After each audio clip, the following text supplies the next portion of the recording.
you say, it's business for them. Yeah, business for them. That's what I just know. But see, the thing is, because we don't really think about the future. Because that's our problem as black people. We don't think about the future.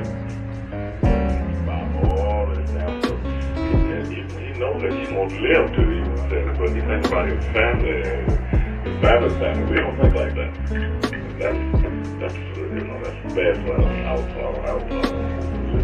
give it to me. But I think for musicians as well, when they start and so on, you know, you can't think how big it's going to be. You can't. No, well, think about it.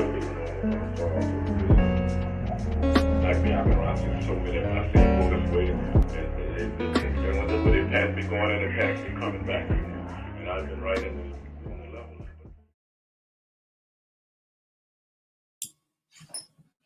Good afternoon, everyone. My name is Tanya Dyson, Executive Director of Memphis Musiq Banq Collaboratory, and we are happy to have you all here this afternoon for some really amazing information that we'll be giving. If you've been following, of course, this is our second part of our How-To series. It's an annual series that we do that basically we poll our members to find out what do you need to know, what do you need to what information do you need to move yourself to the next step in your career. And so we are in part 2 of this particular season. We started out with our last panel discussion, of course, was talking about getting your music on the radio and what do you need to do to prepare it as far as copyrights, getting registered with PRO, and then also submission. So we had our guest, Renisha Mays, who is our board chair here at Memphis Slim House, and then also Jared Boyd, who is the program manager of WYXR, a wonderful local radio that specializes in Memphis music. And so today is no different than what we are, of course, having more information for you all to be able to expand your career. And so I'm really excited to bring up to the platform Mikaela Allen and also Angela Green, and adding them now. And so, of course, Mikaela, hello, everyone. So Mikaela Allen, of course, is with Distrokid. She's currently the marketing manager of Distrokid. And if you've seen any of my posts, things I've been able to brag about is the fact that she is, a native Memphian, proud, alumni from the Stax Music Academy, right here in the Soulsville neighborhood. And so, of course, she's bringing her expertise. She's at Berkeley College of Music, a bachelor's degree in music business and marketing, and also a master's degree in global entertainment and music business. So, of course, she knows her stuff and knows exactly what she's doing. And also on the panel today as well, we have Angela Green. And Angela is, again, a Jill of all trades. Not only is she the primary attorney with the Green Law Firm, but of course, Memphis Musiq Banq, on location Memphis, in anything that has anything to do with music and film, in that aspect. Angela definitely has her pulse on it. And so I would like to not take up too much more of your time. I'll be chiming back in towards the end with a few more announcements, but we're going to go ahead and get into the heart of our discussion. And just a quick reminder, if you have questions, you can put those in the comments, whether you are watching on Facebook or whether you're watching on YouTube. You can put your questions into the comments, and of course they'll be answered accordingly as we get them in. But out of that, go ahead and get your notepads out, put your laptop, your iPads, all that stuff, and get ready to take some good notes and get ready to learn a little bit. So no further ado, I present to you Mikaela and Angela. Hi, guys. Thanks to everybody for joining.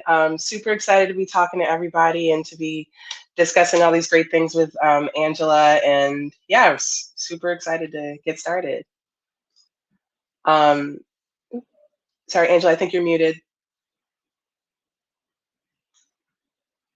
This is our life now in the Zoom world. Right.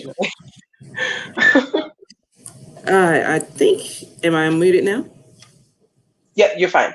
Okay, excellent. Yeah, I was saying same here. Looking forward to sharing with knowledge that I may have as a user of digital distribution and as well as advising independent artists in this area. Yeah, awesome. So I'm just going to share my screen, and I'm going to go through. through this little presentation that I quickly made. It basically gives you an overview of general things to know before distributing, but then also things to consider afterwards. If you can't see it, let me know. But I think everyone should be able to see it. And I'll get started. So we already did an intro. We don't need to know too much more about me. But like it was mentioned, I'm Mikaela. I'm in New York. I've been here for a little over 6 years now. I went to middle and high school in Memphis, and I was able to be a part of the Stax Music Academy, which was huge, like totally changed my life. Definitely wouldn't have been at Berkeley if Stax wasn't there, I don't think. But yeah, it was super impactful to my like general growth in life, but also like, you know, for my educational points as well. I was able to go on their summer soul tour in Australia. That was my first time leaving the country. I was like 14 or something like that. Really, really awesome experience. And then I found out about Berkeley through Stax and went there, got my undergrad in music business with the concentration in marketing, and then went on to their Valencia campus in Spain. I'm like praising God that I was able to have that experience pre-COVID, because like what a mess that would have been. But very glad to have gotten the experience, was able to meet a whole bunch of really awesome people and get a lot of things under my belt there. And yeah, I just kind of moved to New York after that, started at a different distribution company in their customer service department, and just kind of rose in the ranks till I got into the marketing field, and then was able to work with a lot of different brands such as Tidal, Madison Square Garden, Mercedes-Benz, a whole bunch of other brands as well. And yeah, super excited to share my experience with y'all. So just getting more into the Distrokid side, the first thing when you go on to distrokid.com, the first words that you see are be prolific. Our model is basically designed around that whole concept. And essentially, Distrokid helps distribute artists from all around the world to stores and streaming services all around the world. We distribute a third of the world's music. So we're a very small and kind of scrappy team. So everyone wears a lot of different hats, and they're all really involved. A lot of them are musicians as well. So it's awesome to be on a team where like the needs aren't so like far from the action, because, you know, these are obviously artists as well. But we distribute to a wide variety of stores as well as services, such as, you know, like Instagram, Facebook, TikTok, things of that nature as well. So there's a lot of different things that you can do, and it's not just you putting your stuff on iTunes like it was back in the day. Lots of different ways to connect and, you know, build your artistry there. Like I mentioned before, our goal is to help artists be successful and to put them in the driver's seat of their own careers. We're not in the business of trying to take any sort of rights or any sort of earnings from artists. I know that Angela will probably, you know, have a little bit more, you know, supportive information when it comes to that. But no matter who your distributor is, it's really important to make sure that they're not that they're just really providing the service and not taking any unnecessary things such as your rights and your earnings. Because, I mean, there's so many like high profile stories of artists that didn't really have an understanding of their deal, or were kind of like in the backseat of what was going on and really kind of only focused on the music. It's kind of past that point now, like with there being such a low level of like a low barrier of entry to the industry now, like you do have to have that understanding of what's going on, because no one wants to look up and be like TLC or anything like that. Such a tragic story, but you know. Mikaela, let me jump in real quick. Question. Yeah. Okay, I understand not exclusive. But when you say no long-term commitment, what exactly does that mean? You're able to cancel whenever you want to. Okay. And it's not like you need to have your music up for X amount of time, or like we have you sign a contract for like exclusivity, kind of similar to what you said. So it's very like, hey, if you have a song that you wrote one day and you're not even a like full set career musician and you just want to put it out and then you're like, oh, okay, I'm done. No one's gonna like, you know, hold you up against the wall and make you do anything about it, essentially. Right.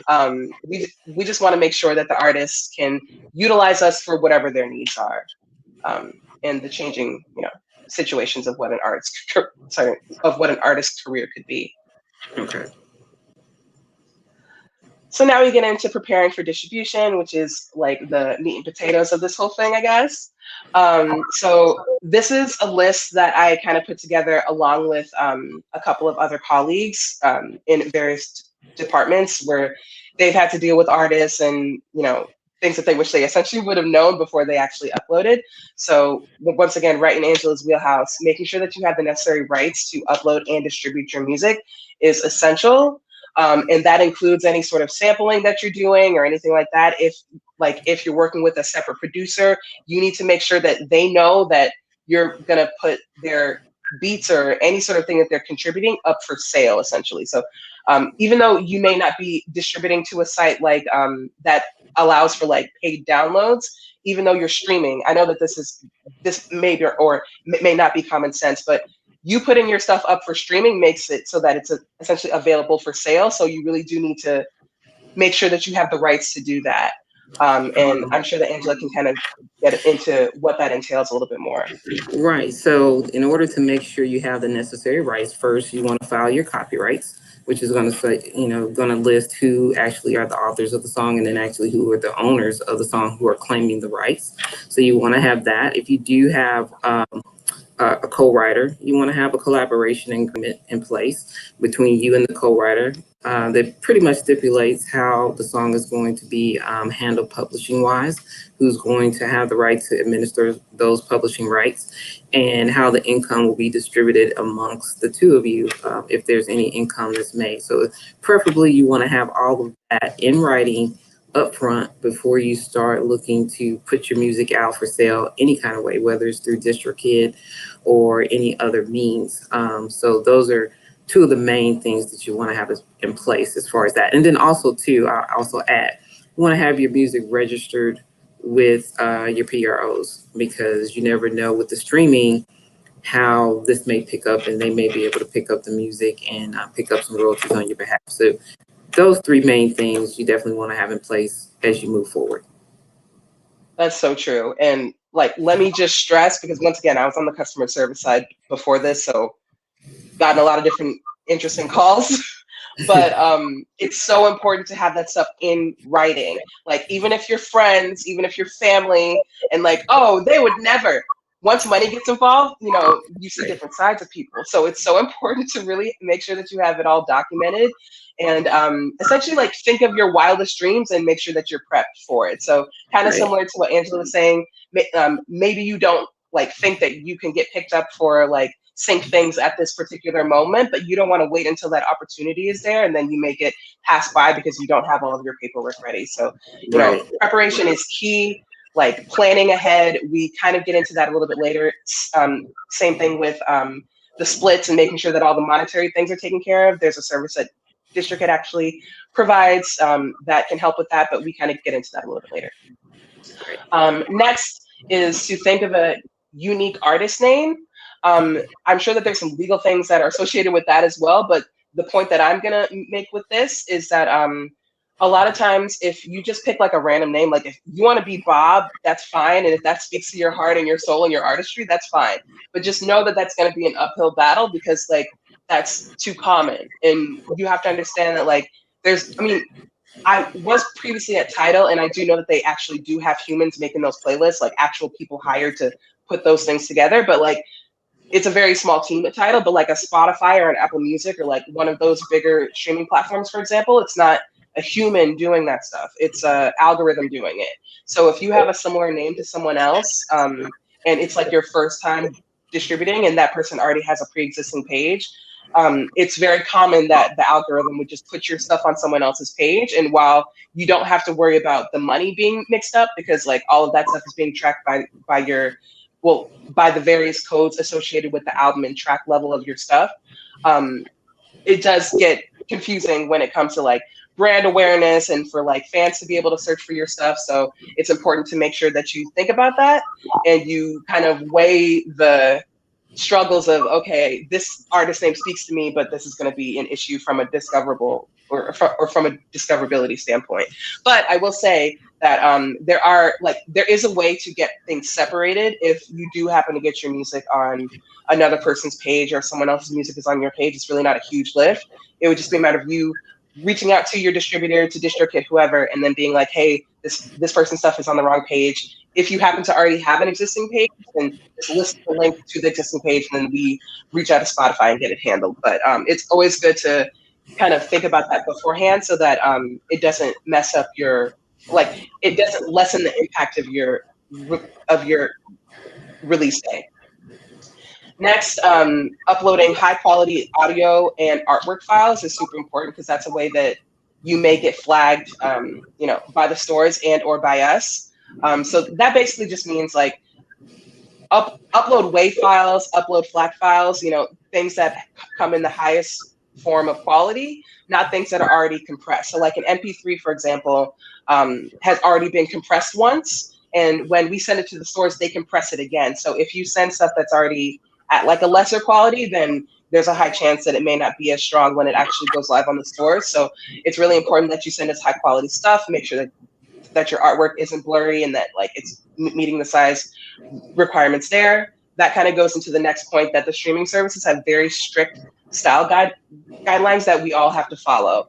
And a lot of times I see people writing in being like, oh, well, Beyonce's page is like customized. How do I get my Apple Music page to be looking like that? Or, oh, I see that Drake could make his artwork like lowercase, uppercase, lowercase, uppercase. Why can he do that? That's only because it's Drake and Beyonce. They're going to let them do what they want. Unfortunately, we haven't all made it there.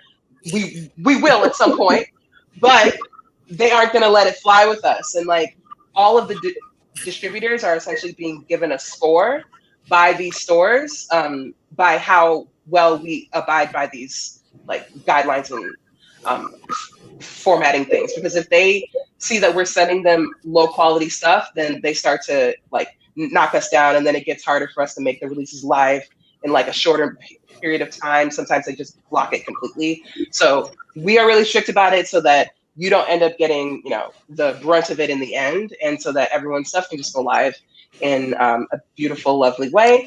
And there's like lots of details from the stores that they provide that's on our help page. So if there's ever a question, and we do give tips as we like as the artist goes through the sign up flow and the upload flow. So it is pretty self-explanatory for the most part, but if there's ever a question, once again, you can always reach out to our customer service team or just like go and look at the guidelines and things like that. And next, we always recommend, kind of similar to what we said in terms of forward thinking and planning, to upload as early as possible in order to promote yourself. So it's super unrealistic to have to like go and upload your stuff on a Friday thinking that it's going to go live on a Saturday, because there's lots of steps that happen between when you upload and when it goes live. So it goes through our platform, like I said, to make sure that all of the formatting stuff is right, and then it gets sent to the stores, and then it goes to them. They do another check, and then they actually upload it onto the platform. So making sure that you have more than enough time so that we and the stores have an opportunity to go through it, but also like factoring in things like holiday.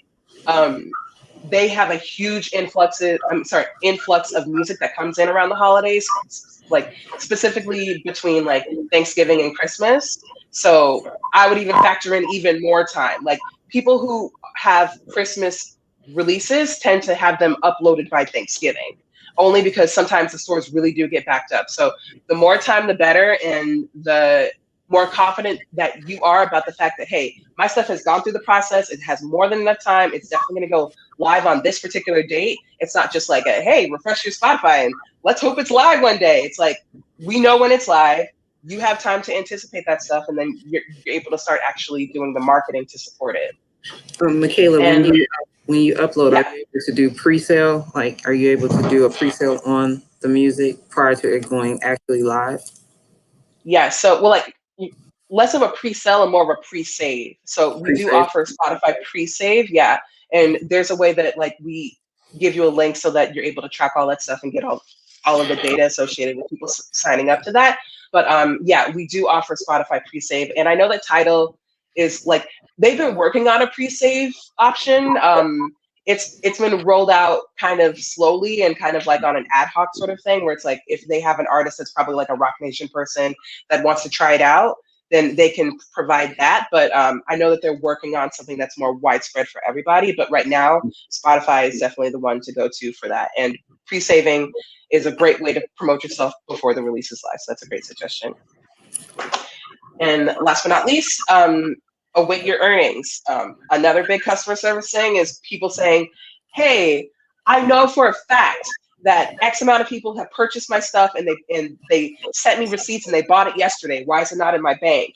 And that's only because it takes time for all that stuff to be pulled down. So if you upload something on April 1st, for example, then you have the whole month of April to gain traction in like earnings and plays and stuff like that from that music. And the next month is when Spotify or the stores or whoever would be collecting all of that data and sending it to you. So it comes out on a 1 to 2 month delay, but once you start regularly making earnings from your music, then you get it every month, but it would just be from the month prior, if that makes sense.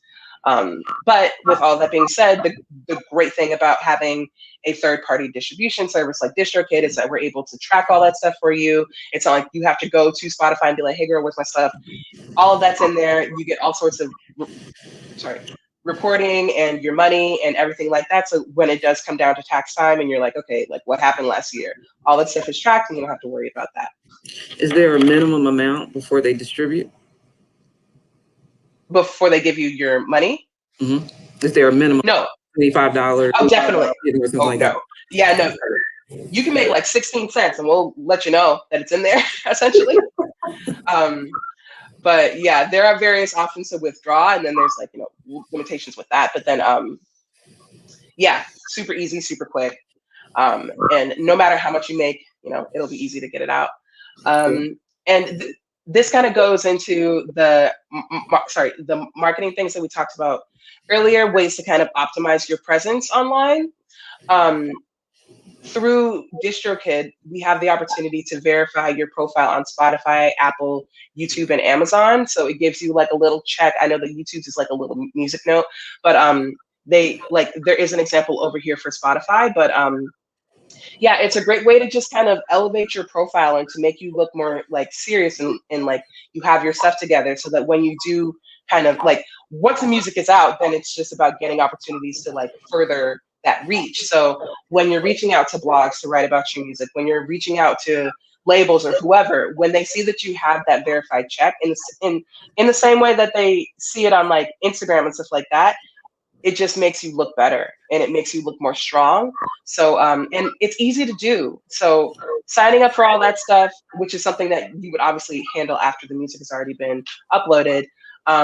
And then it's kind of like you give Spotify's algorithm enough time to work. When it comes to the Release Radar and Discover Weekly, like the big Spotify playlists, like I mentioned earlier, it's not like a human doing it. There are a couple of humans that are like on like the curation team or whatever, and they're like putting, I don't know, like Jay-Z on Rap Radar. Obviously that's been done by a human and facilitated by that. But when it comes to the rest of us, it's more so just a matter of giving the algorithm some time to work. But with that being said, making sure that you have all of your metadata updated so that this algorithm can do that. So like any sort of featured artist things, any sort of similar artists, making sure that you have your profiles updated on these things so that you list the similar artists, so that it's like, oh, I can put it in these sorts of playlists and I don't have to like actually give it a listen. So those things are really important to kind of just help the computer along. It sounds like so like George Jetson of us, but like we do need to kind of support the computer in order to kind of get it along, because that's just how it's being done in these particular platforms. And the great thing about Distrokid is that we offer a annual flat fee for unlimited uploads. So you're able to put out as much music as you want. It's not like other platforms where it's like paying per upload. So we do that to kind of support a streaming culture. Like if you just think about the general like lay of the land and how people are intaking music, obviously if you aren't consistent, then you're able to just kind of be dropped off because there's so many people and kind of like I said earlier, the barrier to entry for getting music out there is so low now, where it's like you do have to have that level of consistency. I'm not saying that you have to put something out every week or anything like that, but like if that's what makes sense for your audience, then we're not going to stop you. But obviously, like taking into consideration how your audience actually interacts with your music, and then allowing you to do whatever you want in order to support that. And yeah, like I said earlier, making sure that your profiles are good to go, that your bio is there, so that when someone does listen to it and they just so happen to be like the writer for like a huge music blog, they don't have to be like, who is Maddie J? They can just copy your bio and put it in the article. Make it easier for the humans and the computers. Put all the information there. A lot of times, like even when I'm like going through and trying to pick people to be featured in like Distrokid content or Distrokid ads, I'm always more attracted to the ones where it's like, okay, this girl has her stuff together. She's making it easy for me to, elevate her life. So why would I, pass her up versus me Googling this other guy who I think may be okay? Like, it's like we all have stuff to do. So make it easier for the people that are making the decisions is basically my point there.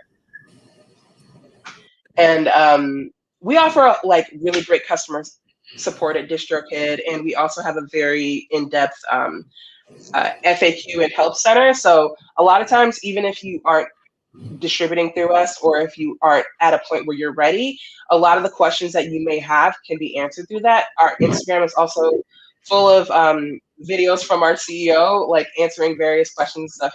He like is super into doing that. But yeah, like basically we're here to help. And when you go and you decide to choose your distributor, whoever it is, make sure that they have that level of support, so that it's not just like you're out there on your own. And just take a look and just get a lay of the land when it comes to that. So you've uploaded. What do you do now? There's a couple of things that are really important to consider. Making your music more discoverable, leveraging the extras offered by digital store partners, making the various connections that you need to grow your artistry, and making sure that everybody gets paid. We kind of touched on that a little bit earlier. But on the discoverability point, this is what I was talking about. Sorry, clap. But this is what I was talking about when I was saying, like, to have all the metadata of your music in the system and in the various platforms, because the more information that you put forth, the more that the stores have to work with. So making sure that you submit your credits, submit your liner notes, that sort of stuff increases discovery, because once again, you're allowing more information to be tagged. So for example, I know that like Amazon Music, if you were like, hey Alexa, play something similar to like Questlove, then the computer can get the information from these from the credits and the liner notes to help make those recommendations. So it's really important that you do that, and this is something that people tend to forget because we're in the digital age of music now. But it's still really important, and it's also a way to credit the people who had a hand in making the end product of your stuff. So from like a credit standpoint and also from a discoverability standpoint, it's really important. Next, we get into the various store extras. So outside of just claiming your profile via these 4 artist platforms here at the end, there are other ways to kind of maximize your music on these various platforms, one of which is super popular, is sync lyrics. Through Facebook, Instagram, and Apple Music, your fans are able to essentially sing along to your stuff in various clips when they post it on these platforms. This is a great way to build brand awareness and to allow the fans to be able to make user content for you, because depending on what it is, if they tag you, like you may be able to be like, hey, can I use this for an ad? Or hey, can I post this on my Instagram? And it's a way for you to get the word out outside of you just posting your cover art or just telling people that your stuff is live, because that gets old. And once they've seen that cover art so many times, it's like, oh, okay, I know what this is. And they may not even know what the post is actually about, only because of that visual recognition. So it's great to have a lot of different forms of content, and sync lyrics is a great way to do that. Next, we get into Spotify Canvas, which I'm sure some of you may know about, but that's basically what we're seeing over here on the left, this GIF right here. It's a way to allow artists to upload short looping videos to go along with their tracks. So once again, any way to get as much creative to support and promote your music, the better, because like I said, there's going to be that recognition with the cover art, and that's great for that pre-promo period and for launch. But then after that, you have to find other ways to tell the story. And this, once again, is just another opportunity for UGC content, as well as allowing fans to be able to share their love for your music on their platforms as well. And then we get into all the various for artist platforms where you're able to get that check mark, like I said, but then they also provide various forms of data to kind of help formulate your marketing plan on that level too. Next, building connections. So it's important to not just engage with your fans or potential fans, but also to other artists and creators as well, because then it just expands everything for you. So just from a networking standpoint, but also from a creation standpoint.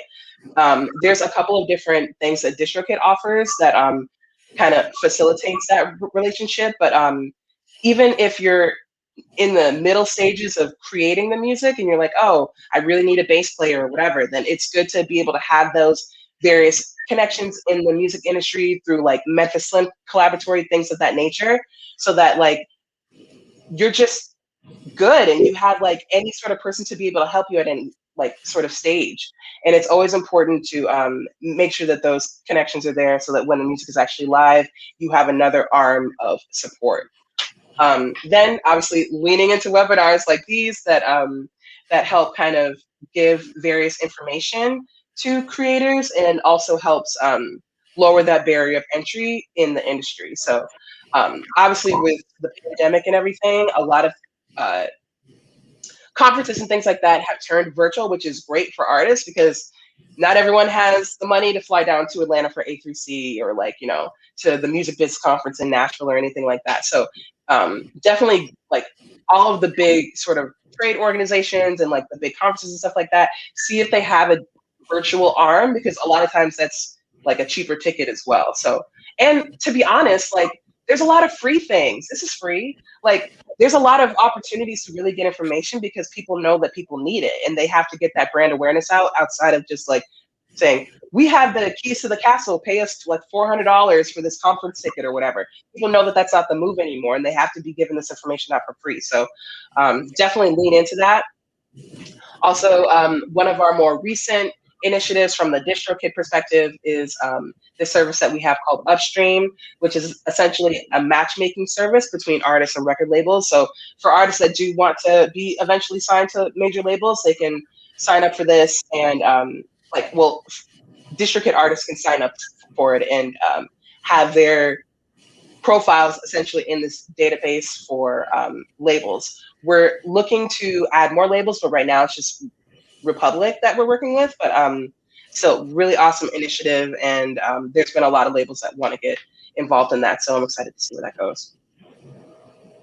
And this is what we kind of touched on a little bit earlier when it comes to making sure that everybody is paid. Distrokid, this is like our biggest product offering. This is one that people use the most. It essentially makes it so that you don't have to factor in an accountant to like keep track of all that stuff. So like I said earlier, we do have reporting so that you're able to download any sort of information like that. But we also have a service where you're able to put those splits in when you distribute your music, so that when the money comes in, it's already like split up and you don't have to worry about that or be trying to like, you know, withdraw from PayPal and there's a fee there and then you go and send it to someone else and they have to have a fee taken out or whatever. So this is a great way, and anybody, whether they're like a graphic artist or like a producer or like a featured artist, like anybody really can sign up for a Distrokid account, do teams, and then just get automatically paid. So this may be a great option for you. If not, there's other options, but the point is, so once again, get everything in writing, automate things when possible, because there's a lot of things to consider when you are putting out a release. So if you're able to automate it through something like this, then like, you know, that's a win. Like I said, music companies are becoming aware that like the artists are the ones that are in control. And so they know that they have to provide those tools in order to have that later level of, okay, like they've helped me out. Now I feel comfortable putting down my card to actually pay for whatever service that they're offering or anything like that. So definitely like look into all of that, see different third-party tools. And also when you're choosing your distributor or really anybody, your publisher, whoever, see what they can do outside of their main service. Like, how are they able to help you after that? Because like just putting people's music up, that's fine, and that's honestly not like a huge lift for us, but we know that there's levels of support that's needed outside of just distribution, which is why our CEO is so passionate about making all these various products and services to help. But there's other companies that are doing that as well. So I definitely recommend that you look into that. A lot of things are free. And yeah, like you're the one in control, so don't think that you're not, essentially. Okay, right. So there's a couple of different things to kind of think about when you look into these tools. So one of which is making sure that you have ways to make sure that you stay organized and informed. These are three that Distrokid offers. Vault is a service that allows artists to store their music. So it's not like, oh, that bass track is on my hard drive in another house, or this is all over the place. Making sure that you have everything in one place so that when you are actually ready to distribute, it's ready to go. Next, we have a service called DistroLock, which allows artists to upload their unreleased music to a database that prevents the release of leaked content. So if you have something good and you don't want it out, you know, you're able to essentially use DistroLock, and we will make sure that it does not get distributed, not only through DistroKid, but there's like a like an API that really any distributor can use with DistroLock to fact check. I mean, to yeah, I guess kind of fact check what they have going out with us. So anybody can use it, and we offer it up to everybody. It's like mixing with other distributors because obviously we offer distribution as well. But yeah, that point there is basically to make sure that your stuff is good, and we want to make sure that there's not anybody else trying to put out stuff that isn't theirs.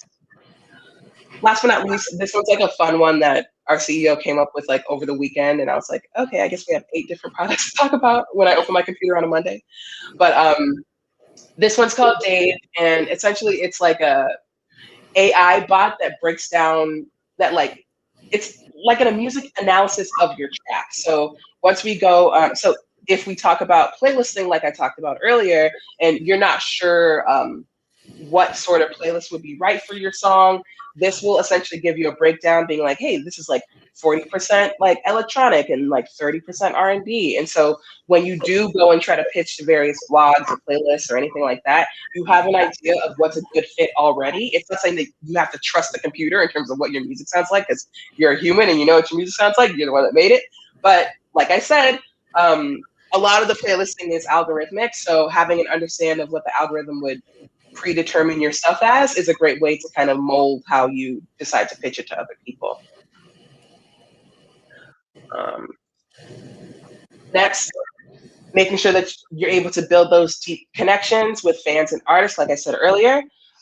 First, we have a free service called Slaps, where anybody can upload their music and get direct feedback from other huge music fans or artists. This is basically like a SoundCloud, but just with like a very like extremely qualified audience, essentially. This is the platform that where if you want to kind of get an idea of what people would, you know, how they would take your music or how it would be perceived, this is a great way to get that idea and also to potentially connect with other collaborators. It could be like a guy who plays the bass being like, oh, I actually have the perfect lick to go with that. And then y'all can connect, sign up for teams, make sure that he gets paid, and then make your music sound even better. So any sort of way, whether it's SoundCloud or Slaps or anything like that, making sure that you are able to make those connections, it can take your stuff to a whole nother level.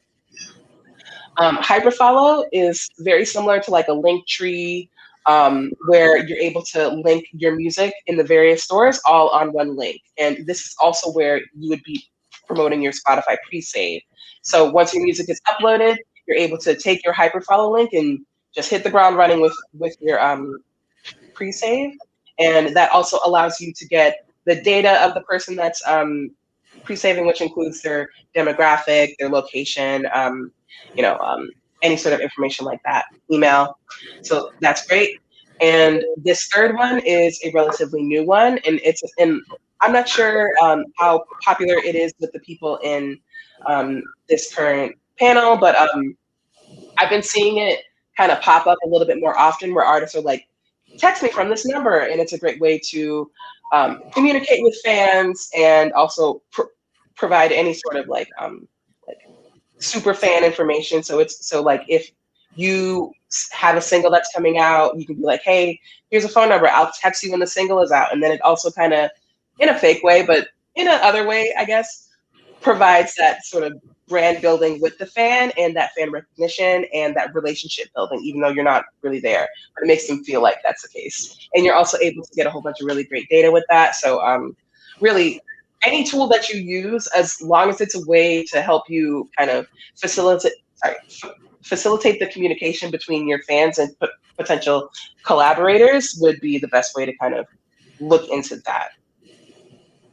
Next, I kind of mentioned this earlier, but showcasing your music in the most unique way possible is best. So I said the cover art will get old to look at after a while, especially if people have been seeing it all the time and that's all that you're using. So making sure that you have a variety of different ways to promote is important. Distrokid offers these 3 really great ways. Visi is essentially a music video visualizer that goes along to the sound of your music that you're able to use to post your music online. Then we have promo cards, which is great for like Instagram stories, embedding it in an email, just letting fans know that your track is out in the various stores where they're able to listen. And then we have mini videos, which is like a great way if you don't have Spotify Canvas, or like if you don't have a video to use for Spotify Canvas, then you're able to just do a mini video and upload it like that. But then you're also able to upload it anywhere. So across all your socials, things of that nature. So yeah, these are just these are just 3 different ways to do it. But like I said, anyway, like there's lots of ways to promote your stuff, and I would recommend leaning on the user-generated content side, because that not only allows the fan to kind of be doing the work for you in terms of like making the creative to go along with your marketing efforts, but it also shows that other people are listening to your stuff. So when someone is interacting with you for the first time, it's not you being like, I'm great, I promise, I'm fantastic. It's like, why should I believe you? Who are you? It's like better for someone to be able to convey that message through a third party, because then it already has that sort of trust associated with it. So yeah, definitely looking into ways to do user-generated content, and also finding various tools that Distrokid and other platforms offer to make creative for you as well. Last but not least, we get into playlisting opportunities, but you have to make sure that they're legit. There's like a whole bunch of people that are like, oh, if you pay me $100, then I'll get you on like Rap Radar, or like I'll get you on Rap Caviar, or any of these like really high profile playlists. That's simply not the case. And so if they're promoting that, then that's like shady. There are ways to get playlisted, like I said earlier, algorithmically. And when it comes to like the high profile playlists, that's when getting a label like would help. Like, you're able to really do everything that you want from an independent platform and like from an independent standpoint, but where the labels have value now is the fact that they can facilitate those playlisting and those like third party like sync and like, you know, any sort of thing like that. They can help facilitate those deals. It's not so much like, oh, well, like we can get your music out there. That's not like a big deal for a label to be able to do. It's like, yeah, girl, everybody can get my music out there. What are you doing? So if you're not like super keen on trying to go the label route, there are other ways to get playlisted outside of an algorithmic standpoint. These are 2 that Distrokid offers. One is like not as much work. It's literally just like a wheel of playlists. Like you're able to submit your music, spin the wheel, and then you're able to either not get added, be the first person, 6th person, 100th person on the playlist. It's just like a quick, easy way to get on a playlist. But Playlist Spotlight is a little bit different. It's more of a contest where fans songs are put head to head, and listeners can vote on their favorite song, and then the song with the most votes then gets added to the playlist at the end of the week. So that's a great way where it's like, hey, my song just came out, Distrokid has this opportunity for a playlist, vote for my song. And so then they have that level of like, there's the option of not only allowing the fan to have that level of involvement of, oh, I can help them boost their careers. And I'm a part of this journey with them as well. But also it allows you to potentially get your music in front of other fans. I mean, like in front of new fans, because if everybody's submitting their stuff to go and vote, like you have to essentially listen to both to vote, and maybe you find someone that you like, and maybe you came wanting to vote for one, but then vote for another one because it sounds better. So it's just a great, easy way to get your music out there and to potentially get added on a playlist. But the most important thing here is that it's a legitimate opportunity. It's not like you pay us money and we'll guarantee you playlisting, because that's just not that's not how it goes. But yeah, to be honest, that's kind of the end. I feel like I've been rambling, but hopefully it's been information. It was great information for me. Yeah, I've been working with independent artists for several years now. We kind of touched on all of the digital distribution platforms that have been out there. And so Distrokid being, one of the new kids on the block, is, getting information on what you all do and how you all do it. That's going to help me better communicate that to the artists that I'm working with, because many of them now, they are using Distrokid. I mean, I had to put music up, for digital distribution for a while, but the new artists, all you hear is Distrokid, so you're definitely making waves and grabbing market, so to speak, as far as that's concerned. So very glad to hear that. Yeah. So do we have any questions? How do you guys make money? So like I said earlier, we don't take a percentage of sales, but there is a subscription fee for the platform. So there's various tiers depending on what your needs are. There's like a musician plan. I stutter. So y'all are really trying me today. A musician plan, musician plus, and then they have label plans. So like if you wanted to start a label, for example, and have like 5 artists that you want to be the person to like manage the account and distribute the music, then you're able to like have like 5 artist names and then go from there and do that. But yeah, we make our money based off of the subscription, not ever from anybody's sales or anything like that. Cool.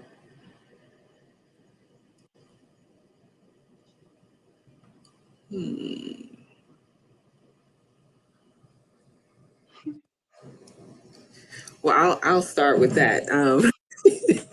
No, I am a performer. I'm an attorney by trade, and I've basically worked in the music industry on the business and the legal side. So I've represented several artists here in Memphis, as well as outside of Memphis. And I've also worked in various jobs within the industry. So I've worked as a label, sort of like a label manager, working with Universal Music Group and their distribution channel with the independent label. And then I've worked as an artist manager, and then I've also done publishing. I've written a song, and that sort of thing. But I pretty much, as Tanya says, I've been a jack of all trades, and so I have a little bit of knowledge in all areas. But this, as far as distribution and label releases and things, I do have a little bit more knowledge in that area because of the work that I did with Universal, and just seeing systematically how they planned out their releases, as far as setting the budget, as far as figuring out what they want to do, how they wanted to market it.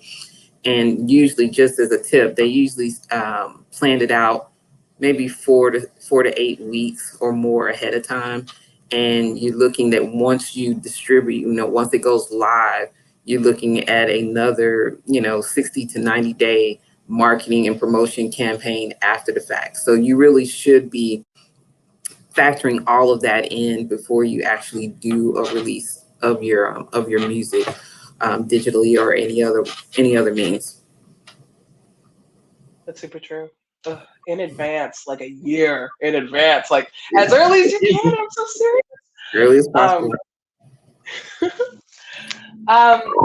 So, gosh, I don't know if my mom is watching or not. I feel like I'm gonna get like crucified. She's gonna be like, "When's the last time you practiced that flute?" But I have performed, obviously with Stax, which was amazing and fantastic.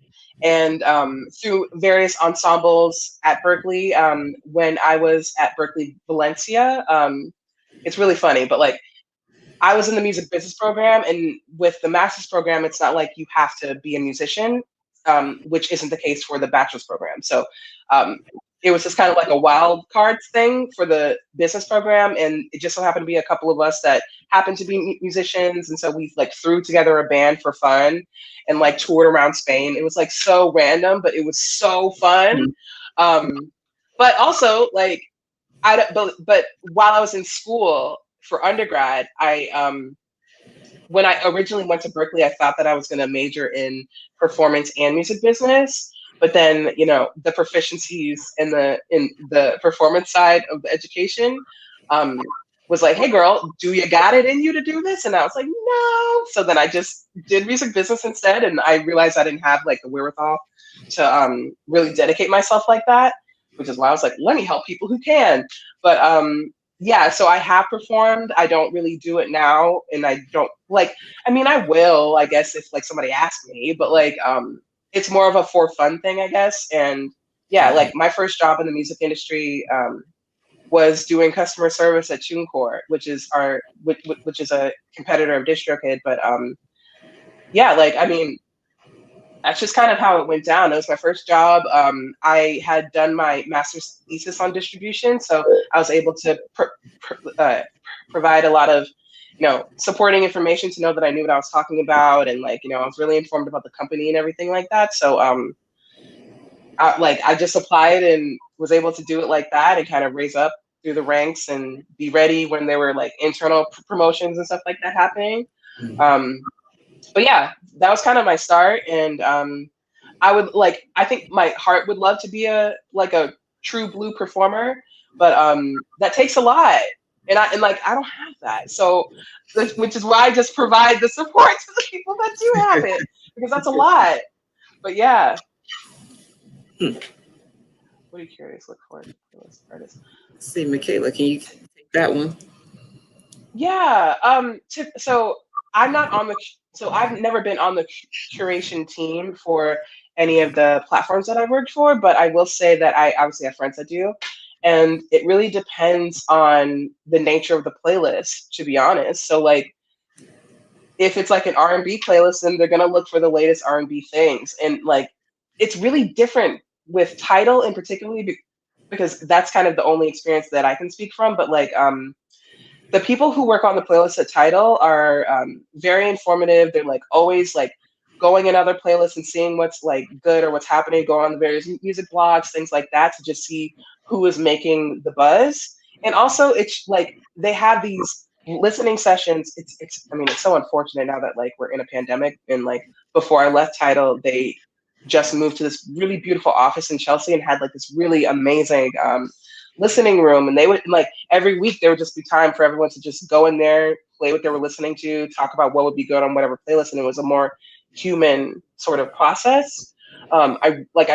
I do know for a fact that they really do it more algorithmically and on other platforms. So I don't know about that process in particular, but I do know that they have curators, like I said. But with Tidal anyway, it's not only the quality of the music, but like the strength of that artist. So that's why we say, go and get your page verified. Go make sure that your bio is there.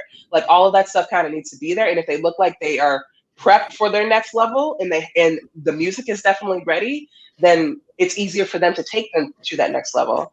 I really hope that answers the question. I feel like that's kind of ambiguous, but like, it's more so just staying true to what your sound is, being descriptive of what that sound is from a metadata perspective, and just being consistent with your approach. I really hope that answers it. Yeah, and then make sure that it's quality. Yeah, come on now. Yeah.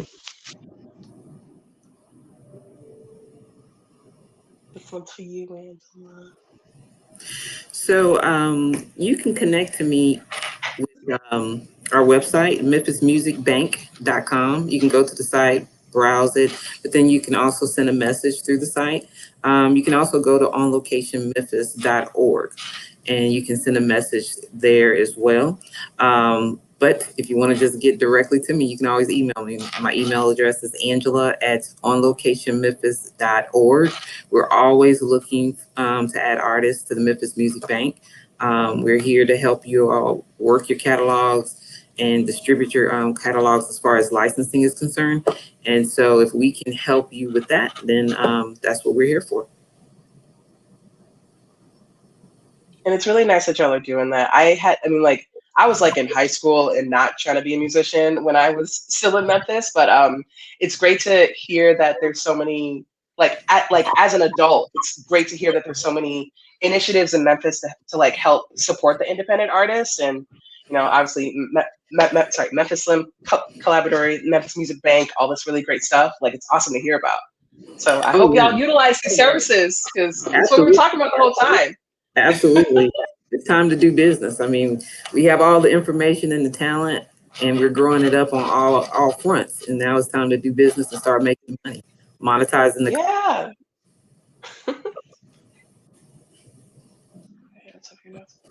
Sure. Yeah, that's no problem. I can essentially find a way to download this and then send it through, and then we can determine which pages I guess are most essential. But yeah, happy to do that.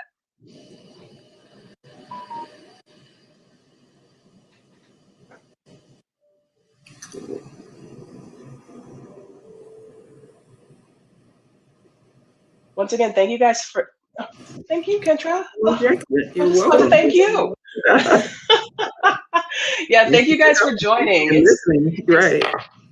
Yeah, it's been so great talking to you, Angela, and communicating with everyone who joined, and just basically helping everybody get to that next step, because it's really unfortunate that going to Berkeley, it's got a good graduation rate, but there's a lot of people that just don't finish.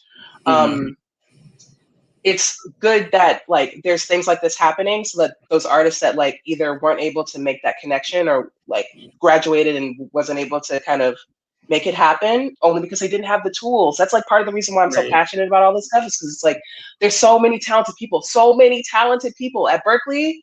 Gosh, it was always so sad to be oh my goodness, you were killing it, when we were in school. What's going on? And they just didn't have that support. So it's that's what I'm trying to do. I'm sure that's what you're trying to do as well, Angela. And it's great that y'all are leaning into that information as well.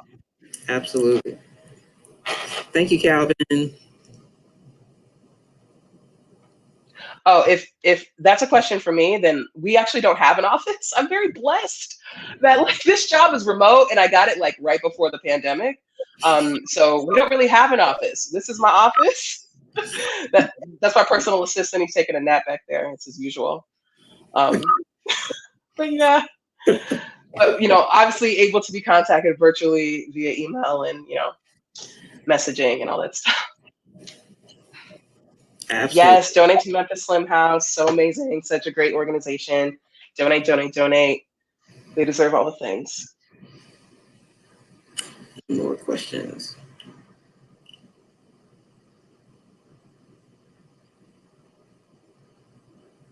All right.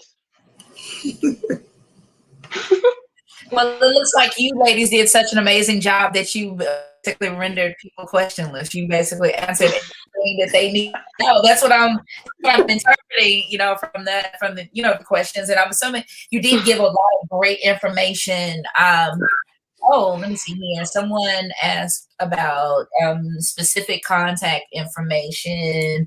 I'm assuming for you, Mikaela. It's Mikaela at distrokid.com.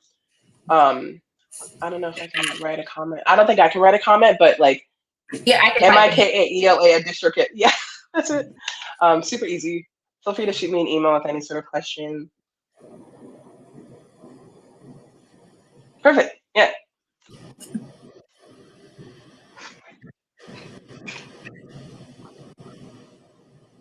So awesome. Well, thank you so much. Thank you so much, ladies, for coming on to the panel discussion. Like I said, it was just so much great information. I hope that people that are listening did get a chance to take some notes. Write some things down, make some mental notes, make some actual notes. Again, planning and thinking about your spring and summer releases, fall and winter releases. Going ahead and thinking about those things in advance. And of course, if you have any questions, you can also refer back to us here at Slim House. This panel will live in perpetuity on YouTube as well as on our Facebook page. So if there's anything that you want to reference or feel like you missed, you can go back and look at it. You also can send it to your friends. If there's some artist friends that you feel like could benefit from this information. Like I said, during this time, of course, Slim House is membership. But because of COVID and just because of we're in the recovery phase, and whether you're a member or not of Slim House, we're very much invested into the Memphis music community and your livelihood and how you all get back on your feet. That this information is, of course, being given free, whether you're a member or not. But of course, we would love to have you as a member. So if you are interested in joining, you can call us at 901-4591. Or you can reach out to me personally. And of course, you can reply back to any of the emails that you received about this. It'll come to me, so I'll get all of those. And definitely will get you situated in that. It's funny calling like right now, but yeah, we can get you, situated and help point you in the right direction as far as assisting with any music and anything that you have. Got a couple of comments. Always great to get wonderful feedback from everyone. It's glad to know that we are helping you all and helping to get you all to the levels that you want to get to. So just as a mental note, we do have a couple of upcoming panel discussions. Our next panel discussion, of course, we got a chance to talk a little bit about metadata in that, and then of course, if you've been following anything with the the 2018 ruling, which created licensing, or the MLC, what it's called. So we actually have Dave Bogan from the MLC that'll be speaking with us, along with George Munger here from Memphis. That'll be on the 27th.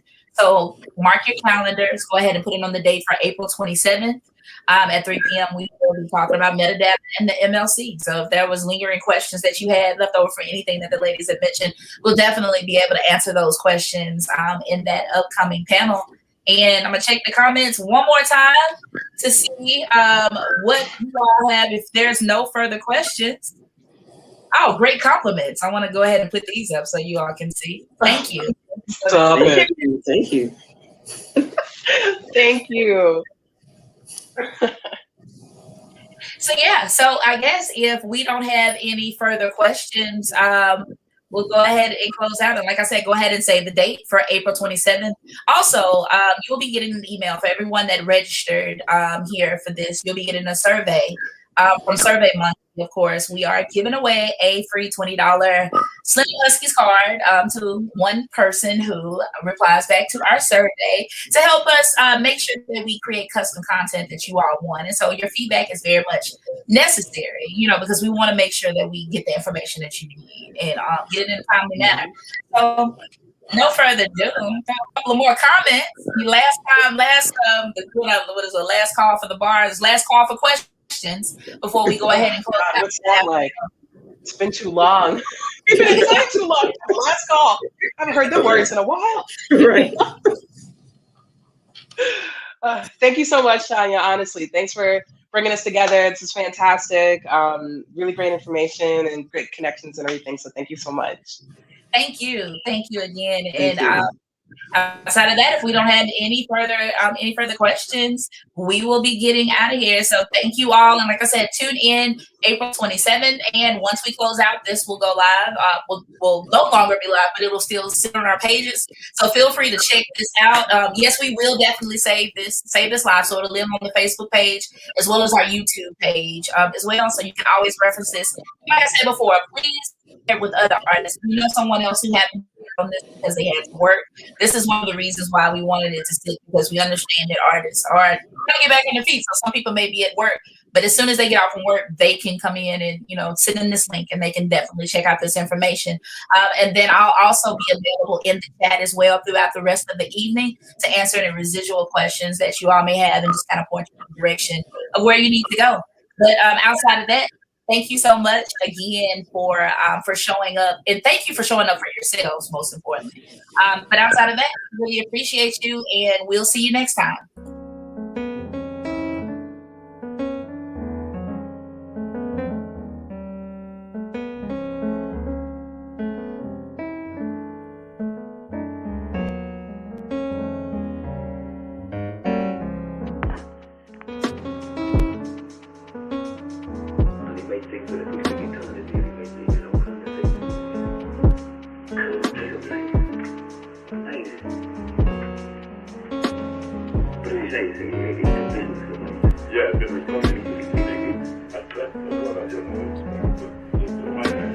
But see, the thing is, we don't really think about the future, because that's our problem as a black people. We don't think about the future. About all this now, so he knows that he won't live to be there, but he thinks about his family, his family. We don't think like that. That's that's bad for our even to me. But I think for musicians as well, when they start and so on, you know, you can't think how big it's going to be. You can't. No, well, think about it. Like me, I've been around here so many. I've seen people this way, and when they can't be going in the taxi coming back.